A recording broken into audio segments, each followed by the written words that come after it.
Hello everyone, this is Ether Dragon, and welcome back to another episode of Fire Emblem Heroes. So, someone requested that I go try and clear Roy's Legendary Hero Battle using Nino, and Nino. So, here it is. It's pretty much the same strategy, except we're not using Vantage this time around. We're using Desperation, which you will find will be pretty relevant. Attack Smoke is, I don't think, relevant. I just have it there because I was too lazy to change out the C skill. I don't think it's relevant, but just have our triple dancers here to go help out Nino, just wreck face. Most of the buffs aren't actually necessary, I just have them there to have them there. So let's get started. There is some relevance to some of the seal placements though, like there's a reason Bright Indian has drive attack, and you'll see that as we get through the clear. So nothing too special. We're gonna open up pretty much the same way, but we're gonna save this tile here so Nino can attack the sword cab when he comes in. So yeah, I guess while this is going on, you know how I said I wasn't gonna record the arena assault run for this week?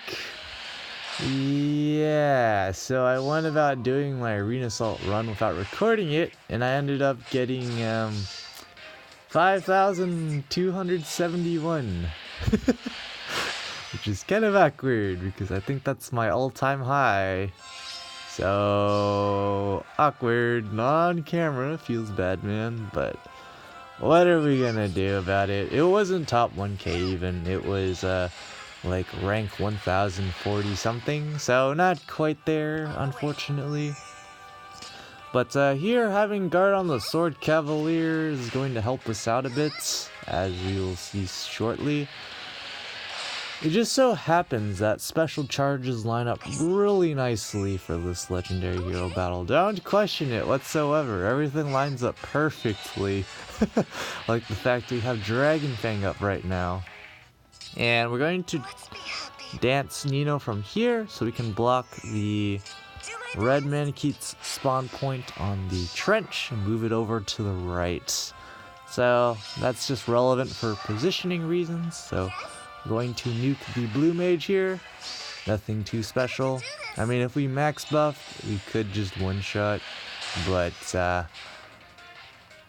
we also couldn't particularly double in this instance because of human virtue and stuff, but doesn't really matter in the grand scheme of things, so we're just free to go wail on the sword flyer. And again, the special charges coming into play here. We 3-shot the sword flyer, so we're able to save our Dragon Fang for the red Maniquite to get nuked. And as you'll see, this is basically the mage version of bringing your like Bride, Cordelia, or Setsuno Brave Bow Plus in some quad build and just wrecking the whole map. It's basically the same thing, but it's Nino. And we had the funny turn 1 double bait, but I mean, that's not special, right, Capo? Yeah, at this point, we're gonna go around and hide in the corner, basically. So we're going to attack the blue flyer, and it's relevant here that we don't double, because if we did double, then again, our special charges are gonna get screwed up. And if you're familiar with the last clear, the same exact setup is gonna happen where we use Vantage against the enemy and charge up our Dragon Fang here. And I'm pretty sure you know where that Dragon Fang is gonna go. If you've watched the previous clear, you'll have a remote idea of what's going to happen next. So here's the relevance of the buffs. So this green cav has drive res, and this bowfighter is dissonant guard, but is out of range, and all these other guys do not buff for res in any way whatsoever. So it's time for Nino with the power of drive attack. to once again destroy Roy. Does the weapon triangle actually exist, Kappa? But again, another clean 80 to wreck base. And here's where desperation comes in handy. As you'll see, you would need a special to one-shot the bow fighter.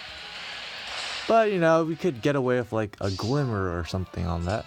But then you look at this green mage cap here, who has actually a decent res stat. And you'll see that we definitely would have needed some sort of much stronger special. So, being reliant on having Dragon Fang to kill Roy, the green mage, and as you'll see the red mage, it's not, from a close counter advantage standpoint, not feasible, unfortunately. But as you see here, it doesn't actually matter who we murder first. We'll just murder this guy first because we can. So yeah, unfortunately, without any sort of healing, there's not much way for me to do a complete close counter advantage clear, which would be absolutely insane. Just putting it out there, just think about how insane that would be.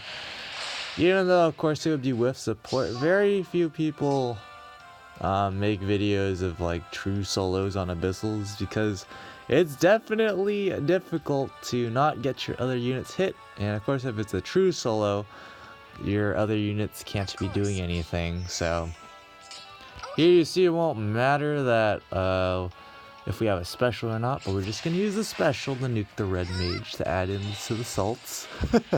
That weapon triangle definitely exists, no lie. But yeah, Dragon Fang is definitely balanced. I'm not even joking when I say that, because they could have made it like 80% like Ignis or Glacies, but they didn't. They made it 50%, and thank goodness they did, because just consider that Nino here, with her max buffs, has like 91 attack. So if it was 80% of 91 attack, yeah, you're gonna basically annihilate everything for breakfast. So we're gonna finish off the axe fighter here, and there's the Nino clear for the folks that requested it. I mean, it actually didn't take too long for me to figure this out, because we already completed. Nino was already basically hard carrying in the first clear, so I just had to make sure I could position all the units properly to allow Nino to annihilate everything. But that's gonna be it for this episode. Thanks for watching. As always, this is Ether Dragon, and hope to see you all next time. Bye.